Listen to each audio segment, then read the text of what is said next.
Welcome to the Robots vs. Vampires podcast. You ready to dive into some unexpected tales of good versus evil? Always. Especially when we get stories that blend sci-fi and fantasy so well, like the ones we have today. It's really fascinating how these genres can play with those classic conflicts in such unexpected ways. Yeah, absolutely. First up, we've got Fairy Fire. This one, I gotta say, hooked me right from the start. Oh, I bet. Imagine, right? It's your 16th birthday. Yeah. Instead of like cake and presents, Right. you find out your whole life has been a lie. The reveal. You're a changeling. Yeah. Switched at birth between, our world and the realm of the Fae. Whoa. That's a heck of a birthday present. Yeah, talk about an identity crisis. Right. I mean, 16 years of believing one thing and then bam, everything changes. What did you think about that? Like, as you were reading that initial premise, what questions popped up for you? So many questions. Right. I mean, first off, how does that even work? Like, practically speaking, you've got these two worlds completely different, and you're stuck in the middle. Right, right. And the story mentions a truce, this kind of fragile piece that's built on this whole changeling swap thing. Yeah, it's a pretty messed up system when you think about it. It is. It's like a constant hostage situation. Yeah. These kids are pawns in this big game between the humans and the Fae. What do you think that says about the kind of trust level or lack thereof between these two worlds? It says it all, right? There's no real peace here. It's just this uneasy truce held together by fear. Absolutely. And then the story shifts, and our changeling gets called back to the human world. Oh, interesting. For a mission. They're called into action. What struck you about this part? It's like they're being used, isn't it? Totally. They've spent their whole life in the Fae realm, learned their ways, and now they're this valuable asset to the humans. Right, like a walking, talking dictionary of Fae culture. Exactly. And the Bureau of Otherworldly Affairs, they see that and jump on it. No kidding. Do you think the changeling has any real agency here, or are they just a tool for both sides to use? That's a really good question. Yeah. I mean, they're trying to do the right thing, but are they really in control? Yeah. It's tricky. And this mission, it reveals something unexpected about the human world, doesn't it? Yeah, you'd think the danger would be coming from the Fae. Well, you'd assume. All magic and shadows.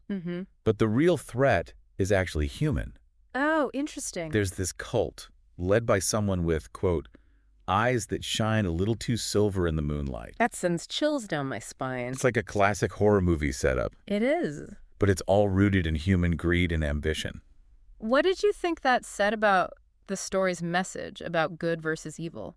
I think it's saying that monsters, real monsters, they can exist anywhere. Yeah. It's not about what world you're from. Right. It's about the choices you make. And the changeling's role in all of this. And it gets even more complicated. How so? Well, they're an outsider in both worlds. Right? Yeah. And the cult, they see that as something special. Oh, I see. They think the changeling is like chosen. Because they don't fit in. Exactly. Very nice. It's so messed up. It is. And the cult's plan, it's not some big flashy magical attack. What is it? It's way more subtle. They're going to poison the land. Oh, wow. Disrupt the balance Yeah. between the human and Fae worlds. So sneaky. Right. That's a whole different kind of evil. It is. It's like quiet but deadly. Yeah. And when the alarm bells finally start ringing, guess who shows up to save the day? Oh. Not the Human Bureau. No. It's the Fae Warriors. Oh, wow. Led by, you guessed it, our changeling. Interesting. Yeah. So the Fae take charge, even though it's human land being threatened. Yeah, and it's this really intense moment. You're like, whose side are they really on? Yeah, where do their loyalties lie? Big question. But the story doesn't end there. What happens next? Well, the Bureau, they're freaking out, obviously. Yeah, protocol's been broken big time. Huge breach of the truce. And the Fae escort, the one who brought the warriors, they say something chilling. What's that? They say, and I quote, a changeling's heart is always in the right place if you know which neck to hold the knife to. Yikes. Talk about a reminder of where they really stand. That's brutal. So they save the day, but they're still seen as a pawn. Yeah, expendable. But the story doesn't end on that dark note, does it? No, it doesn't. What happened? There's this shift in the changeling. Oh. They start to realize that being stuck between these two worlds, it's not just a curse. Yeah. It could be their strength. I see. They don't have to choose a side. Uh-huh. They can make their own path. That's powerful. It is. It leaves you hopeful, wondering what they'll do next. Yeah. It really flips the script on what it means to belong. Fairy Fire gives us this powerful look at identity, especially when you're caught between worlds that don't really want you. Beautifully put. And now, prepare for warp speed, because we're blasting off to a whole new setting with star claws. Buckle up. This one is a wild ride. From fairies to spaceships. We're going interstellar. What's the setup here? All right, picture this. I'm listening. A technologically advanced human empire exploring the galaxy encounters a planet ruled by, wait for it, dragons. Dragons, like fire-breathing dragons. Oh, yeah. Okay, now I'm really intrigued. But these aren't your typical medieval fantasy dragons. Right. No caves and stolen treasure here. So what are they like? These dragons have built cities, gleaming, organized cities. Wow. They have their own advanced energy technology. No way. And get this, they command their own fleet of starships. Hold on, dragon starships. Dragon starships. It's amazing. That's incredible. What did you think when you first encountered this completely revamped dragon concept? I was blown away. It totally upends those classic fantasy tropes. It does. And it puts this really interesting spin on the whole first contact narrative we see so often in sci-fi. Yeah, like humans encountering an alien species, but with this fantasy twist. Right. It makes you think about how our expectations shape our understanding of the unknown. Absolutely. And speaking of first contact, it doesn't go so smoothly in Starclaws. Oh, I bet not.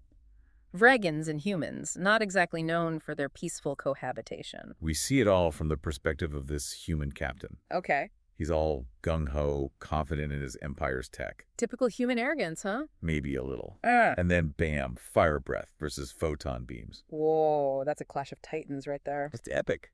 What do you think this initial encounter tells us about what each side assumes about the other?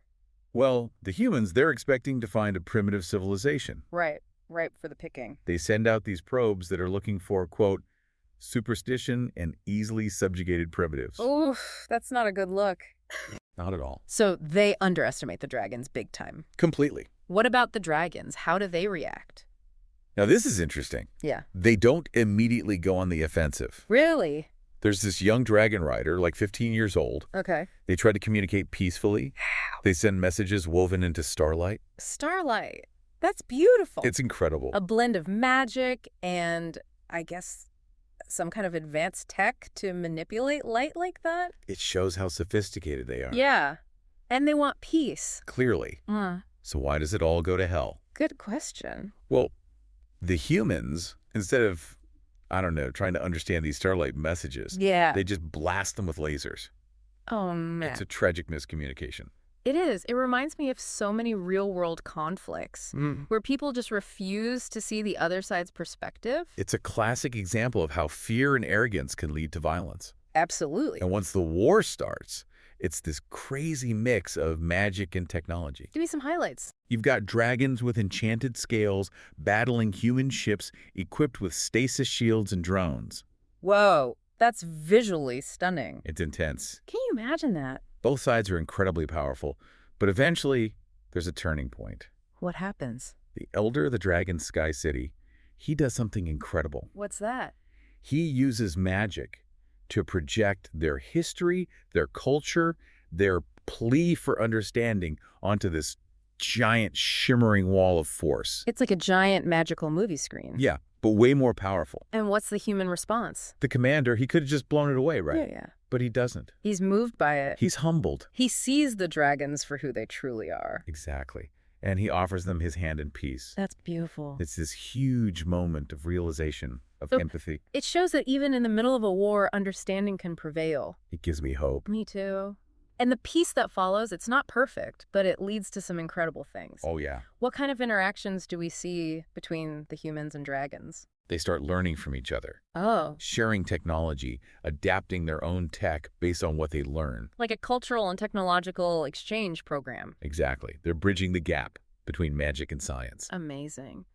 And the story ends with the passing of that young dragon rider who tried to make peace at the beginning. Yeah, they die of old age, having witnessed both war and peace. What a powerful image. Their legacy is one of hope, showing that even the most different beings can find common ground. It's a testament to the enduring power of peace and understanding. What a journey, right? Really. From Fairy Fire, with its exploration of identity and belonging, to Starclaws, with its epic clash of civilizations and ultimately the triumph of understanding. Two very different stories, but they both offer such compelling insights into the nature of conflict and connection. They make you think about the stories we tell ourselves, about good and evil, Yeah. and the potential for something better. The possibility of finding commonality in the most unexpected places. Maybe the true journey isn't about conquering the unknown, but about truly understanding it. And on that note, thanks for joining us on the Robots vs. Vampires podcast. Keep exploring these themes. Keep wondering about those unexpected tales of good versus evil. You never know what you might discover. And hey, if you liked what you heard, rate and follow the show. We'll be back next time with more awesome stories. Until then, keep those imaginations firing.